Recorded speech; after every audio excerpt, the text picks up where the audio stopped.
Tēnā koutou katoa everyone, good afternoon. Look, I'm sorry to be talking to you from a screen rather than in person because I do enjoy and feel there's great benefit in hearing from those out working in important sectors across New Zealand.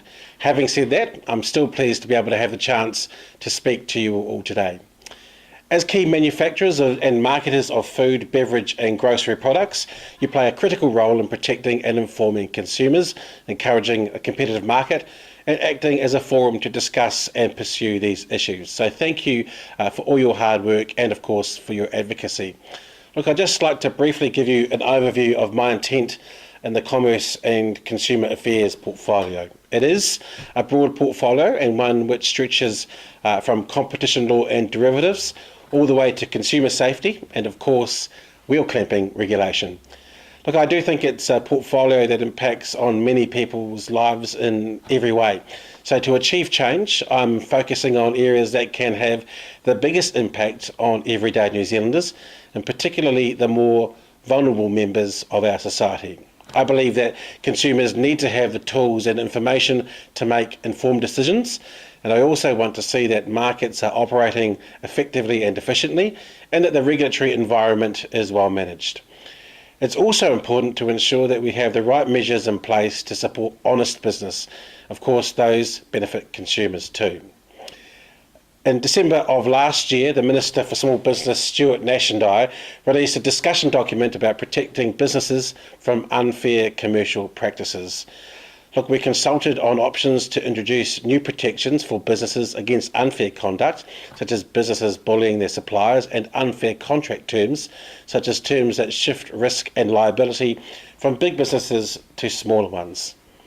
Unfair commercial practices can make it hard for New Zealand businesses to focus on what really matters, and that's developing their products and their services, innovating and growing their businesses.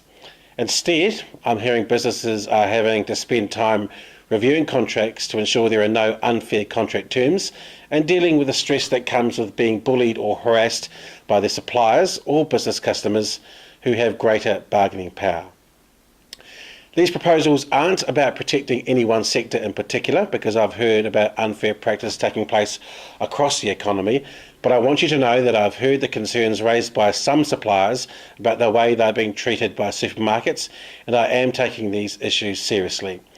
We're currently reviewing submissions, and I hope to be able to announce policy decisions on this issue later in the year. Look, I'd now like to run through some new legislation that introduces mandatory labelling to provide information about the country of origin of foods. The government recognises that knowing where food comes from is important to both consumers and, of course, the industry. It allows people to make more informed buying decisions and means that manufacturers can be acknowledged for the food that they produce. The Consumers' Right to Know Country of Origin Food Act was passed by Parliament last year. It will require mandatory labelling to provide information about the country of origin of certain foods. Now, the Act requires regulations to be made, which will introduce labelling for a defined group of foods that have one ingredient and that are fresh, frozen, unprocessed or minimally processed.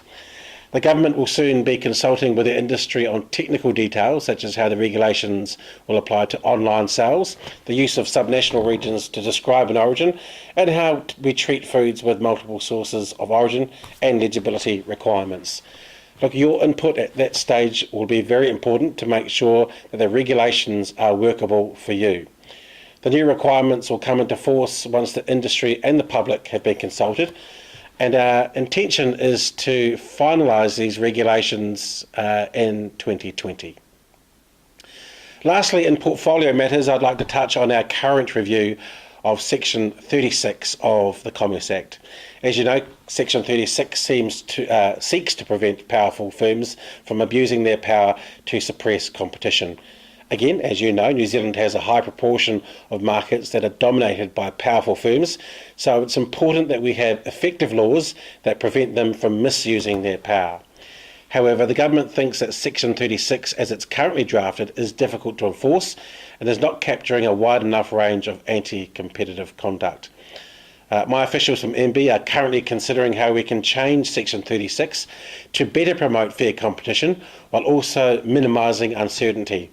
This isn't about sheltering small businesses from competition, but it is about levelling the playing field to ensure that every business has the opportunity to compete on its merits.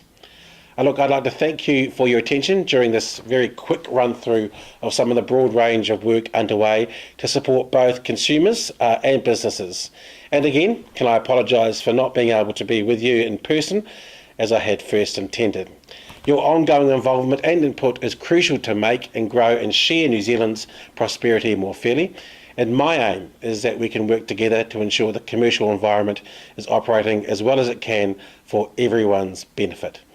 I hope you have an enjoyable and productive session today, and I look forward to seeing you in person next time. Thank you very much for your time. Take care.